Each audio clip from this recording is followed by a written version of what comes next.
Hey, What's up? How you doing, how buddy? matters? It's been a while. I know, and the scary part was we were in the same town. Yeah, I wasn't going to add that part because Oh, I was to make you feel better.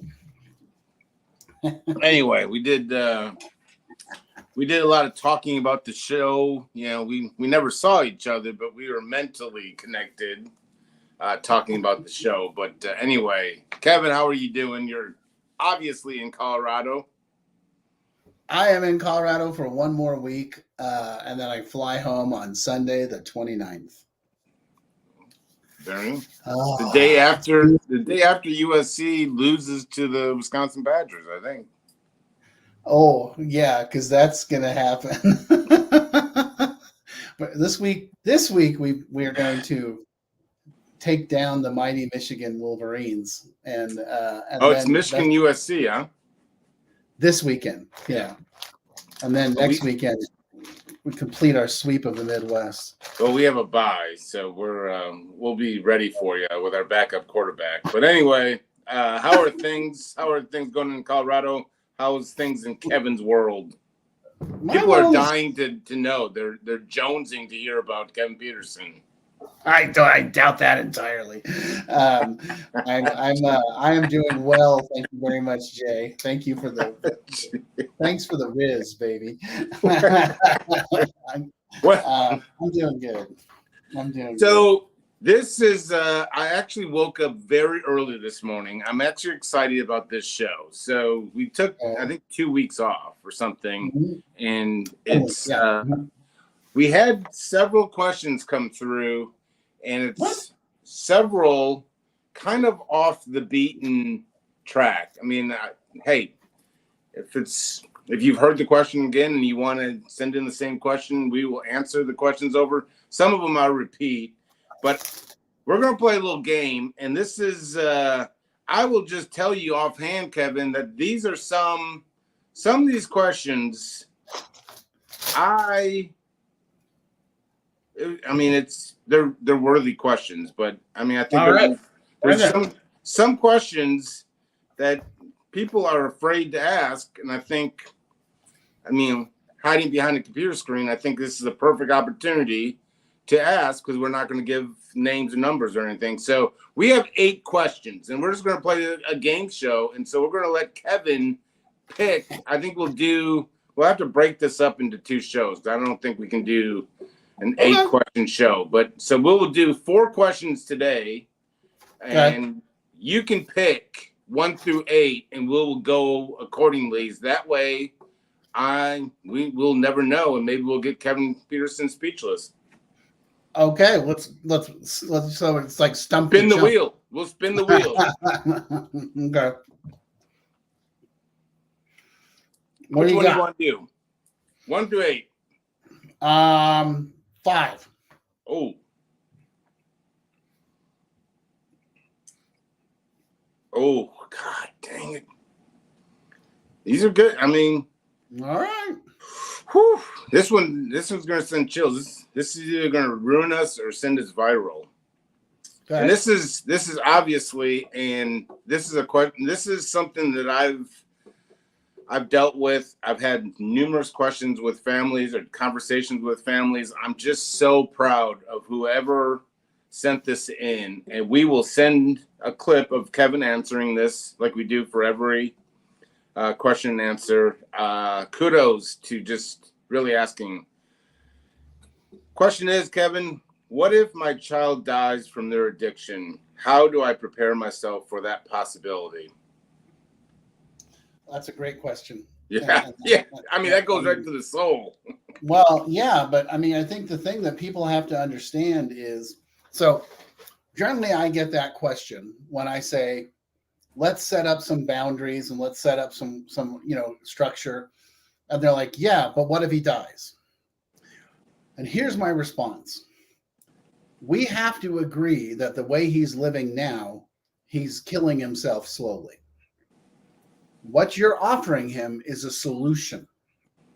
Otherwise, this is what my dad said to me in 1990. He said, I am no longer willing to participate in your suicide. So that's the answer, is how do I prepare for this? Well, you as the parent have a choice. And it sucks. And I'm not saying it's okay. It sucks, okay? But your choice is to stand by and watch him slowly spiral into whatever, or to intervene on that and say, hey, I'm not okay with this. I'm not doing this. I love you and I want to offer you help. If you don't want help, that's your choice, but that's your choice. I need to know that I've done everything I can to help you. And if you choose against it, that's on you, not on me. Now, a lot of times families struggle with that. They really struggle with that, because they're like, well, yeah, but I need to be there. I mean, I've had families that buy their kids drugs, or allow them to do the drugs in the house or live in the basement and do the drugs because that makes them feel like it's safer. Yeah. Well, okay, I hear you, but I need you to understand you're participating in his death. And they don't like that, but it's true. And so I think I answered the question. No, absolutely. I mean, this is where boundaries, though. I mean, it's kind of that. This is where boundaries to me are like a sharp sword, where you honestly can save someone's life. I know you can with clear, concise boundaries. The family, not really used to putting these healthy boundaries, will then ultimately fight, saying, like, how can I put these boundaries in and just kind of, I won't know what he's up to, or, like whatever, so I think it's, like I said, like if you're not willing to follow through on a boundary set forth, don't put that boundary out, because, there's nothing worse than saying it and then just, dissolving it a day later. But this is what you're talking about, is putting clear, concise boundaries in, saying, hey, we're no longer going to do this. Here's what we're willing to do if you want to help. If you're not, blah, blah, blah, X, Y, and Z. Right? There's nothing I can do. I can't force you.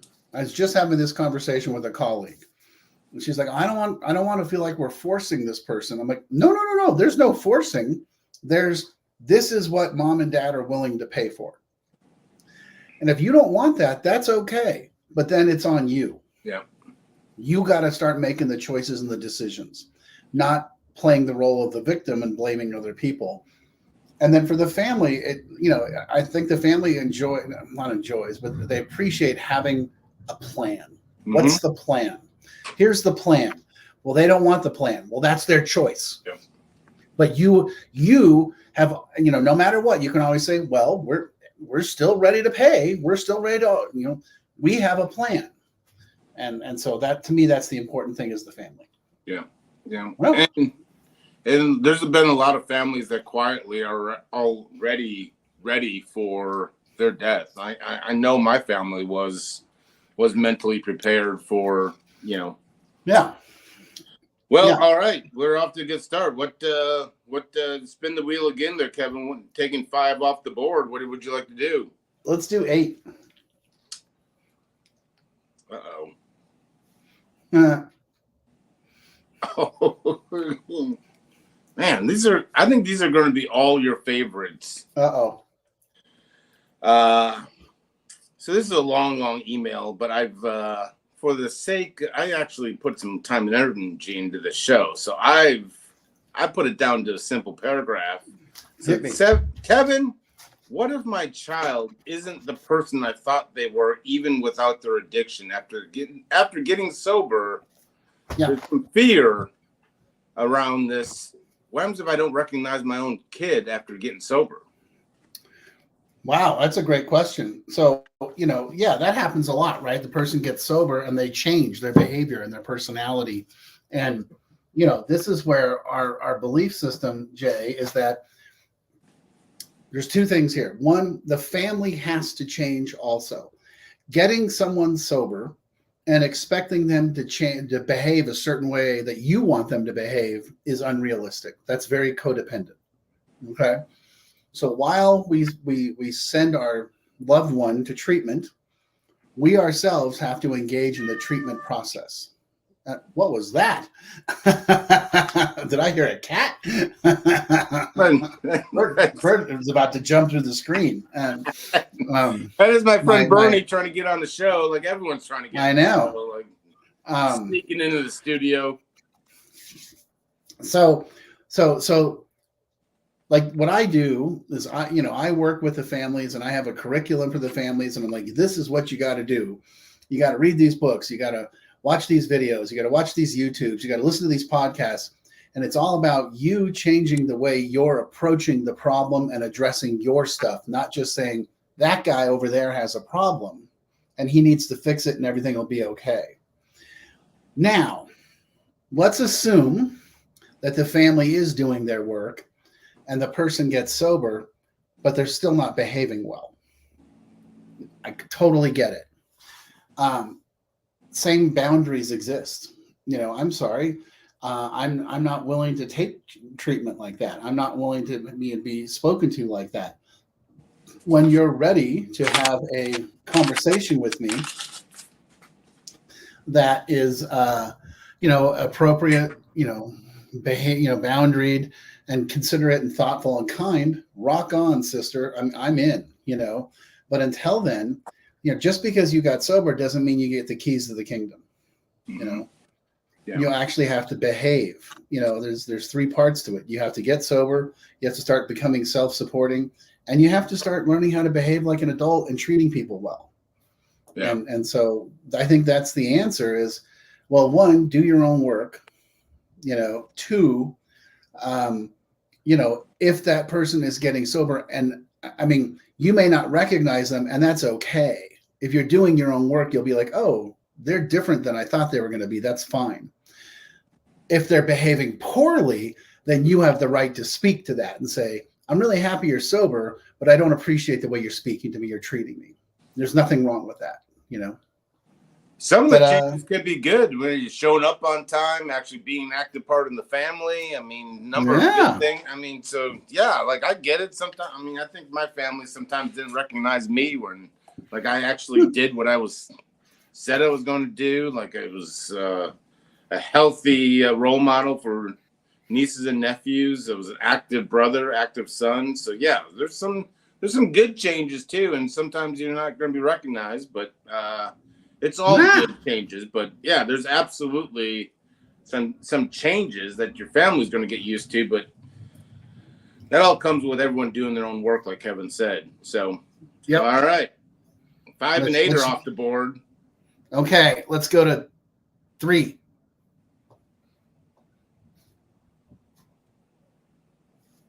Oh, all right. Well, this is always a great reminder, and you always love this one. Great reminder. When should I stop financially supporting my child? How do I know if I'm enabling their addiction? I think the key here is, I think that second part is, I think everyone wants to we can kind of lump it into, we can add financial supporting, but how do parents really truly know if they're enabling their loved one's addiction? I think would be a good question. You mean financially? Yeah, I think you can go financially and maybe even if you wanted to go outside of finances too. Okay. Well, so the way I set it up in my books and my trainings is there's 3 boundaries you need to hold as a family member. Okay. The first one is no drugs, no alcohol. And a boundary is worthless without an accountability function. So the accountability function there is breathalyzing and drug tests. And if they're clean, then, the world is their oyster. They're welcome to be part of the family. And every family is going to see that differently. The next one, which is going to answer your question, I think the money stuff, is I call it work or school. And the concept there is being self-supporting. If let's say you're 20 and you're in college, right? And you got sober, your job is to go to school and get good grades and take care of your business. So, and the accountability would be, showing your grades, not after the fact, like I did to my family, or coming up with stories and excuses is, here are my midterms. If you're in high school, it's like we can check the portal. A lot of times colleges do too. So, it's giving your parents access to that and saying, well, you're the ones paying for it. Therefore, you have a right to know how I'm doing. Now, I don't mean daily, management. That's not, I'm talking about more of like a weekly check-in to see how things are going. And that's a barometer of how are you doing? Are you underwater? Are you scared? Are you struggling? Do you have mental health issues? We're here. We're not using this to punish. We're using this to support. That would not have been good for me. I'm just saying. I'm glad the internet was not around. It would have changed my entire college experience, all 12 years. I would have just unplugged all my parents' electronics. Be like, I don't know why the internet's not working, Mom. Oh my God, dude! I'm telling you, I was just like, I don't know, give me a check, so now that's school. If they're out of school and you're like, well, okay, you just got done with treatment, and I know you're going to need some help getting on your feet. What I always tell people is, let's make a budget for a year. And every quarter, mom and dad can reduce their contributions and allow the person to get a job and make more money and get on, pay for their own car, pay for their own cell phone, pay for their rent, pay for their food. We might want to gradually do that, but we have a schedule, so everything's transparent, everything's up on the board. Like, this is what's coming next. There's no surprises. It's like, surprise, it's November 1st and it's time for you. We're not paying you anymore. And it's like, whoa, so they know. And then the last piece is, your mental health. It's taking care of yourself, going to a therapist, going to a psychiatrist, going to 12-step meetings or whatever it is you do, and that's about taking better care of yourself and allowing your family to see that you're changing who you are and what you are. So no drugs, no alcohol, got to go to work or got to go to school. And if it's work, you gotta have a budget. You got to show that, again, transparency. Yeah. And same thing with family behavior with the family. You got to be taking care of yourself. Just, it goes back to that earlier question. Just getting sober doesn't solve the problem. Yeah.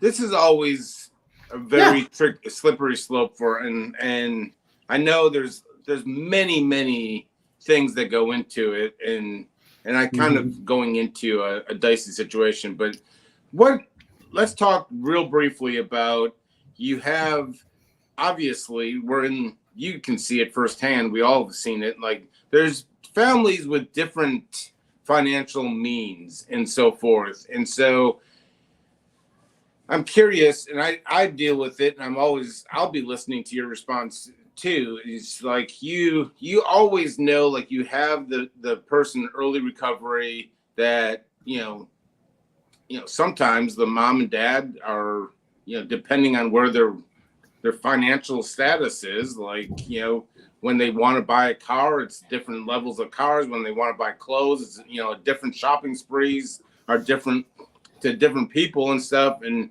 so what I've always tried to manage every client somewhat the same, where we talk about just get them what they need. And, you may spoil them with a shirt that they may want, but let's not go above and beyond. You know what I'm kind of getting at? Yeah.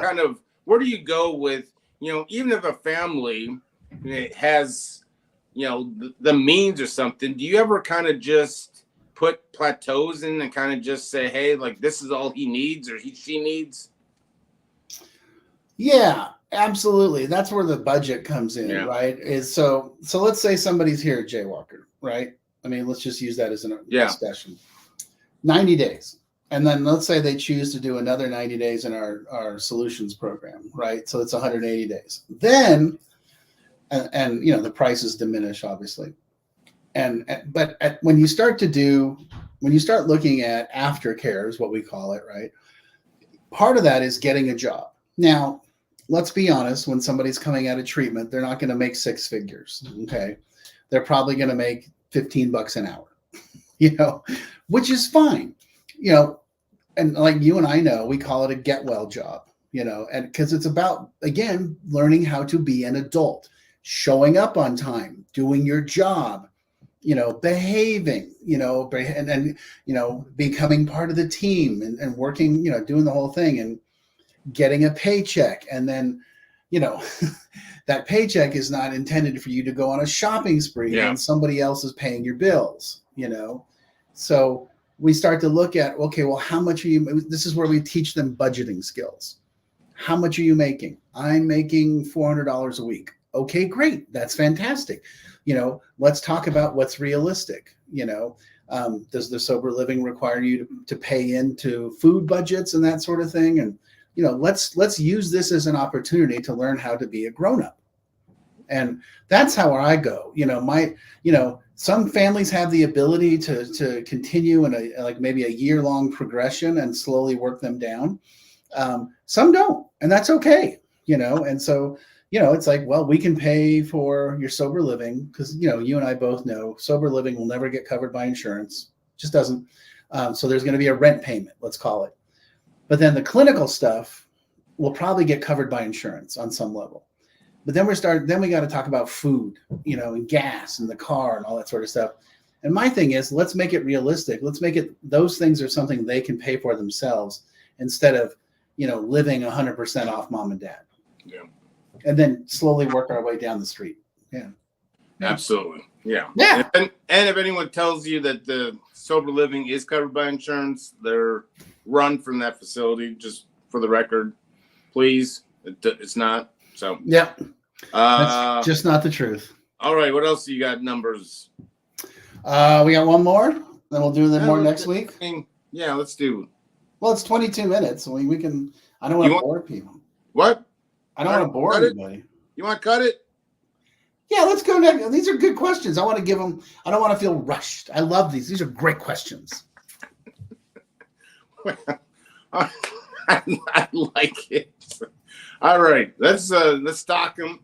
Those are 3 great questions. This is just I assume next week we're going to have millions and millions of followers. I mean, just because of these 3 questions. I mean, come on.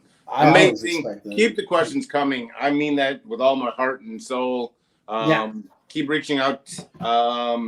DMs if you want to put them in the comments. Not a lot of people do it. I understand that. So they want to keep anonymous. But anyway, feel free to do it. My email is always in my links to all my social medias.